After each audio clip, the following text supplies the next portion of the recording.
Good evening, I'm Klaudia Czerwińska and you're watching World News Tonight live from Warsaw. Russia is testing us. It's testing our unity, testing our strength, but it's also trying to sow fear. Our response should be we help Ukraine because they're actually defending the whole of Europe and we will not stop at this, said Kaja Kallas in an exclusive interview for TVP World.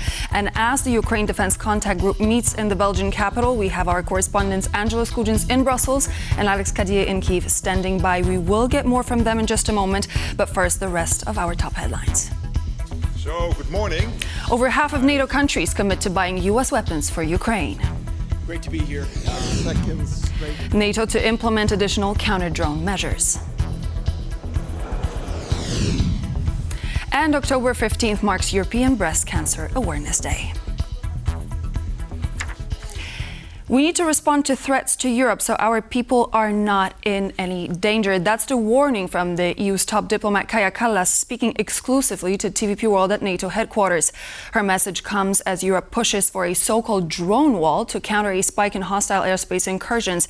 Our EU's correspondent Angela Skujins is in Brussels, where NATO defense ministers discuss the feasibility of the pitch. Good evening, Angela. So what's driving the urgency for this drone wall and what are the pitfalls? Yes, so there is a clear need to develop some kind of technology to repel these drones. According to monitoring services, at least 18 of these drone incursions have been recorded since September the 18th across a dozen of Europe's skies. This does not include the 20 or so that entered Polish airspace on the 20th of September, prompting NATO military alliance members to scramble fighter jets, with 4 subsequently being shot down. The Prime Minister Donald Tusk from Poland was clear in stating that this was no accident and Russia was behind this incursion. But what has become clear from this conversation at NATO on Wednesday is that there is great confusion about what this drone wall could look like. The wall in and of itself is a bit of a misnomer. There's no way a wall could be erected to deter these types of unmanned aerial vehicles entering airspace. Also, NATO Secretary General Mark Rutte was pretty reticent in ascribing responsibility to these drones, particularly over Poland. This is what he had to say at a press conference regarding the incident. It is famously difficult to assess whether something is intentional. Of course, you always should look into that. But when it comes to the airspace incursions in Poland and the MiG-31s in Estonia, whether it was intentional or not, it was anyway reckless. It was anyway unacceptable.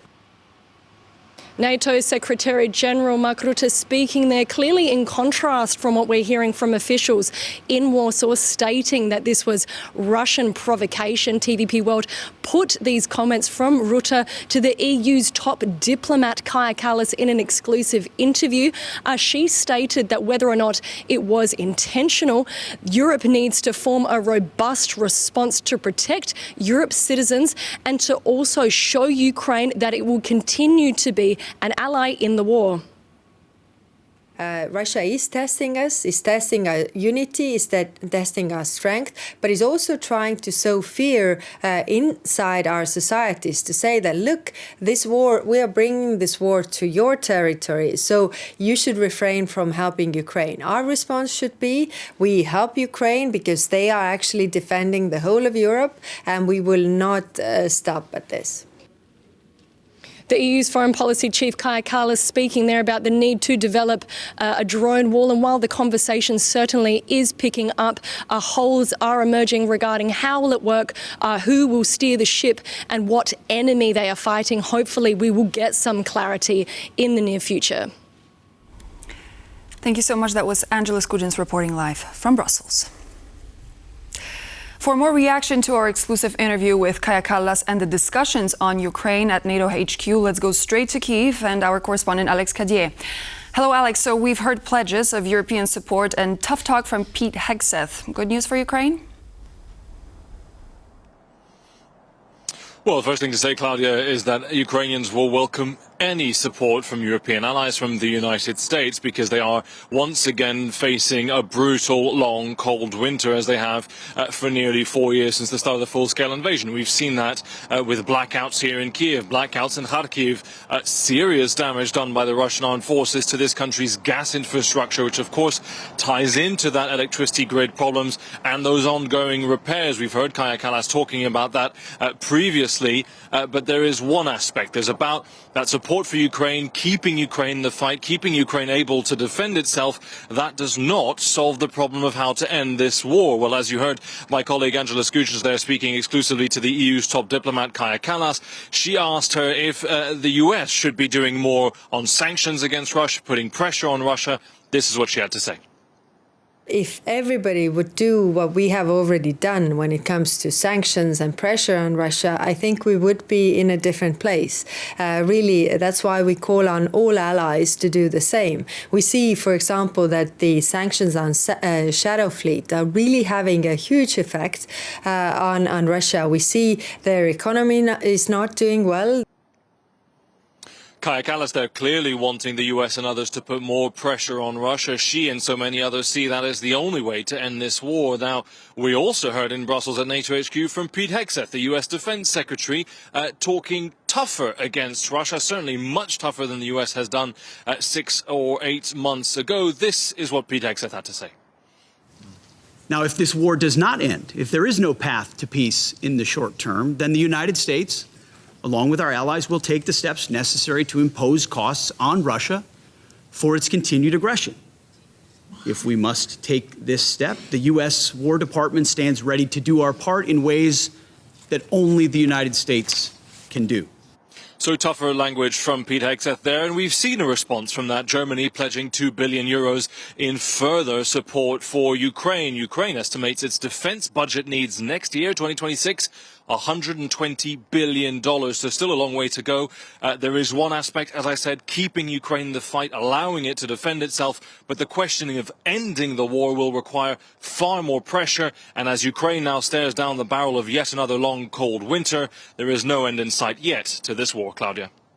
Thank you so much, Alex. That was Alex Kadier reporting live from Kyiv. Detection, tracking and neutralization of aerial threats are only some of the elements of boosting collective defense, as NATO Secretary General Mark Rutte said during the meeting of NATO defense ministers in Brussels. And yet, details of NATO's drone defense project remain vague. The question remains how NATO's project is going to differ from the drone wall proposed by the European Union. Our defense correspondent Zuzanna Jurek reports on the latest. NATO Secretary-General Mark Rutte has announced that the alliance's collective defense and deterrence posture is poised to get a boost. NATO will implement a number of additional counter-drone measures that will build on and expand and accelerate our ability to counter drones. As we speak, in the context of Eastern Sentry, we are testing integrated systems that will help us detect, track and neutralize aerial threats. These drone defenses will serve as an additional capability used to shield the alliance's eastern flank in light of ongoing provocations by Russia. Following the incursion by 19 Shahed-type drones into Poland on September 10th, NATO responded by activating the Eastern Sentry air policing mission, with a number of allies pledging capabilities and activities. Just on Wednesday, the UK also pledged to extend its monitoring mission in light of ongoing provocations.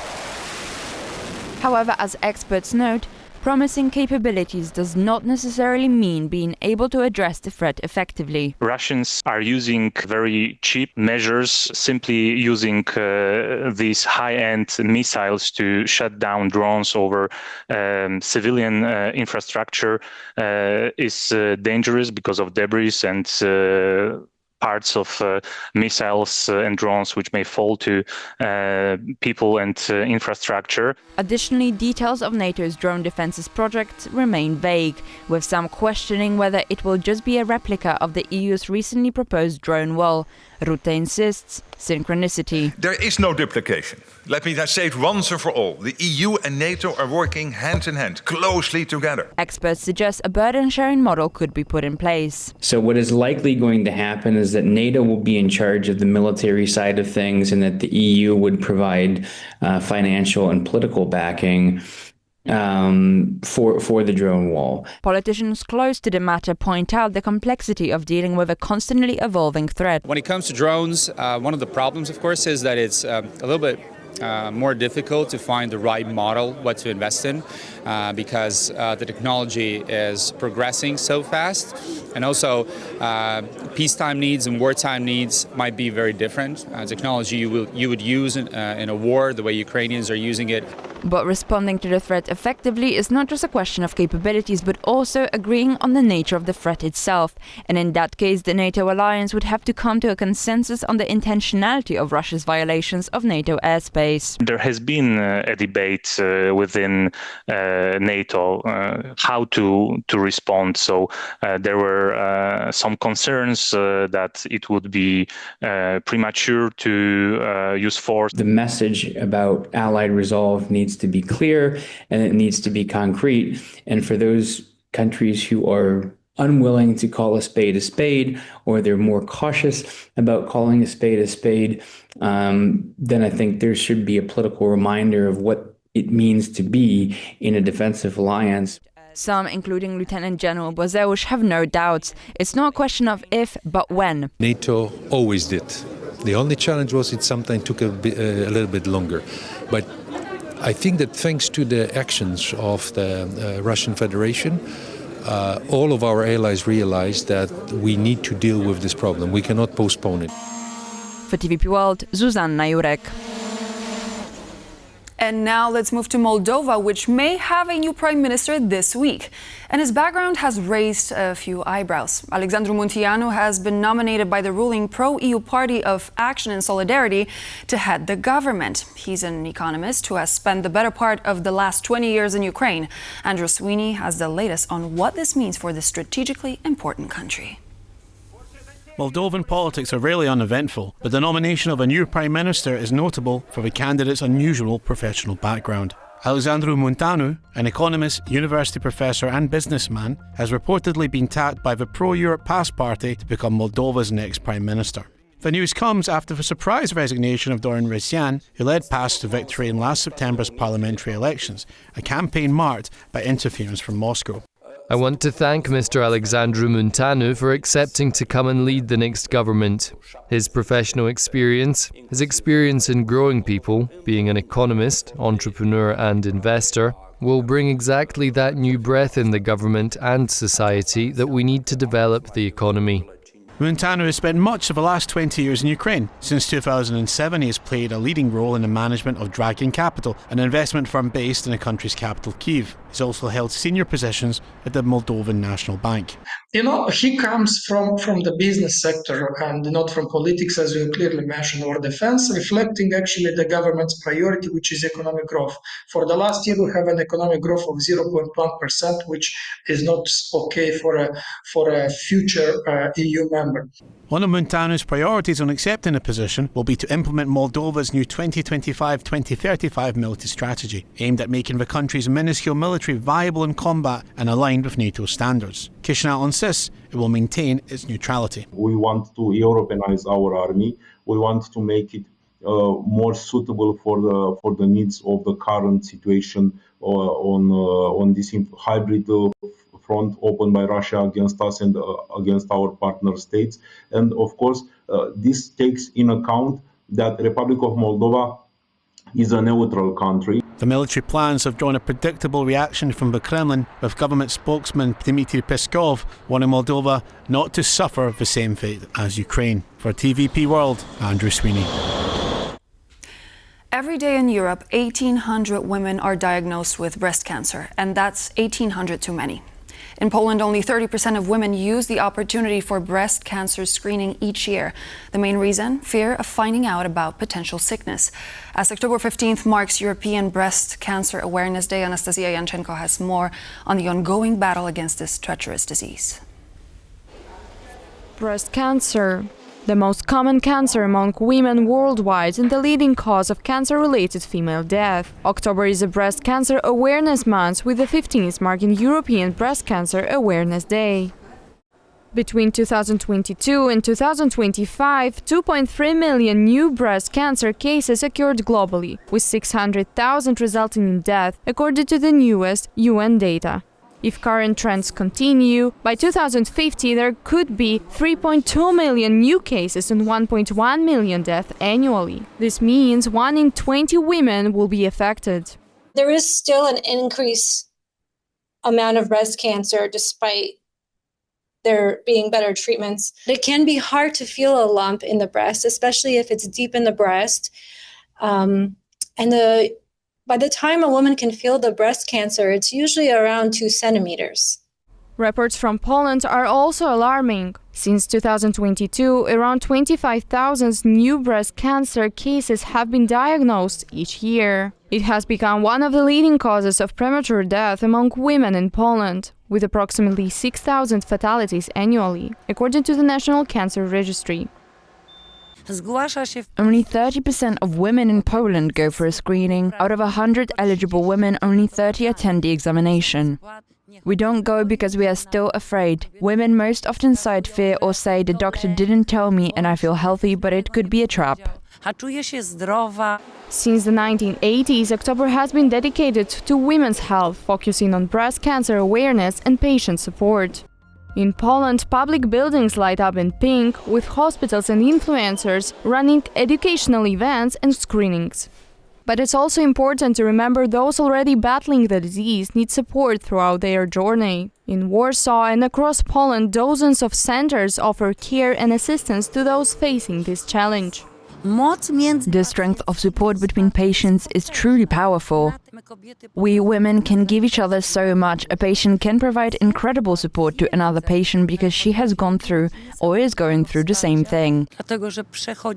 Early detection and regular prevention not only save lives, they make recovery faster and easier, because when it comes to breast cancer, awareness and timely action are the most powerful medicines. For TVP World, Anastasia Yanchenko.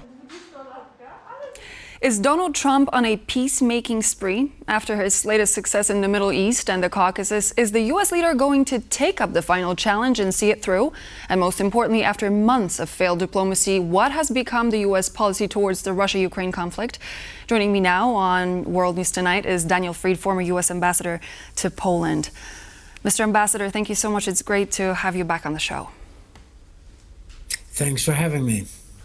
So President Donald Trump said he is optimistic he can achieve peace in Ukraine on the heels of the successful Gaza peace deal. So what do you think, in your opinion, what does the future hold for Ukraine? Well, Ukraine would be in a decent position to achieve a lasting settlement of the conflict, by which I mean something like a ceasefire in place plus security for Ukraine. The Russians have shown absolutely no signs of falling off their maximalist aims, which are to control all of Ukraine, to reduce it to the status of a satellite state like communist-era Poland. That's what the Russians want. However, if they don't win, and we can keep them from winning, Putin may be in more of a mood to negotiate. He's not going to negotiate until the U.S. shows its willingness to increase the pressure on Russia. And that, so far, the Trump administration has not done. But they're beginning to talk again about putting pressure on Russia. If they cross that line, if Trump makes the decision to increase the pressure on Russia, the odds go up that Putin will be forced to make a deal he hates, but a deal that will provide the basis not for a fair settlement or a just settlement, but possibly a lasting settlement. You mentioned settlement, but there are possibly different scenarios set to take place. We know that there is going to be a meeting between President Zelensky and President Trump. It's set for Friday. Do you think that Zelensky will be able to actually take Mr. Trump's attention from the Middle East and take it towards Russia? Or is the fate of Ukraine actually going to be decided on the battlefield? And does Russia actually have enough manpower to be able to fight for much longer? Well, those are a whole lot of questions. First of all, the battlefield is critical. And on the battlefield, Ukraine has forced the Russians to a war of attrition in which Russian gains are very small on the ground and made with great cost in blood. So Ukraine is fighting a successful defensive war as well as attacking Russian energy infrastructure. President Trump said in his address to the Knesset just the other day that the time had come to turn U.S. attention back toward the Russo-Ukraine war. Trump said that. And he said that, and with Steve Witkoff, his special envoy for Russia and the war, in attendance and listening. So we will see what happens on Friday. Zelensky would like U.S. promises of weapons. He'd like an agreement that the U.S. will send Tomahawk missiles to Ukraine. I don't know whether he will get that agreement from Trump. I wish he would. But hopefully Trump will decide to put additional pressure on Russia to shake Putin out of his complacency that somehow he can just hold on and the West will cave. You mentioned the Tomahawks, and obviously this conversation between two presidents is set to take place on Friday. How do you think, if Mr. Trump said, okay, we are giving you Tomahawk missiles, how do you think this would strategically change the position of Ukraine on the battlefield, especially in relation to Russia and the recent strikes? I remember this argument during the Biden administration. The Biden people at each turn, at each time they agonized over providing Ukraine with a more modern weapon system, said that no weapon system will actually be a game changer in the war. Now, this is true, but it's a lousy answer because no single weapon is a game changer, but cumulatively, modern weapons can help change the balance at the margin, and it is at the margin where wars are sometimes decided. So I think Tomahawk missiles would enable Ukraine to strike at deeper Russian strategic targets. I think they would do so. The Russians clearly care about this because they've been issuing their usual threats of terrible retaliation if the U.S. goes ahead with sending Ukraine Tomahawks. We will see what Trump decides, but clearly we have the Russians' attention. And Secretary of Defense Pete Hegseth said that the Russians had better negotiate in earnest, or else the U.S. would indeed send additional weapons systems to Ukraine. I am very grateful for you bringing that point across, because I wanted to bring this quote as our next point of discussion. And if you don't mind me, Mr. Hegseth said, now if this war does not end, if there's no path to peace in the short term, then the United States, along with our allies, will take the steps necessary to impose costs on Russia for its continued aggression. What do you think this possible cost could be? Would we see further escalation? Would the U.S. get more involved? What are the possible scenarios? I would like to see the U.S. do two things. One, increase economic pressure on Russia, which we can do. We need to go after Russian oil and gas revenue, and we can do this. There are several options available. Secondly, I would like the U.S. to make very clear that it will make sure that Ukraine, one way or another, is provided with the weapons it needs to succeed in its war of national defense and survival. We can do that. We can do that even within Trump's instruction that Europe should pay for the weapons. There are still things that we can do. I would also like to see Europe come up with a formula to use the immobilized billions of Russian assets for Ukraine. There are different formulas Europe has. It's got one the European Commission has proposed. They need to make a decision to use that money. If we do that, the odds go up that Putin will start to negotiate seriously and give up his dreams of glory. So you mentioned that margin is where wars are being decided. How much more time do you think that Russia has until this point that we're all waiting for, when Vladimir Putin decides to sit by the negotiating table?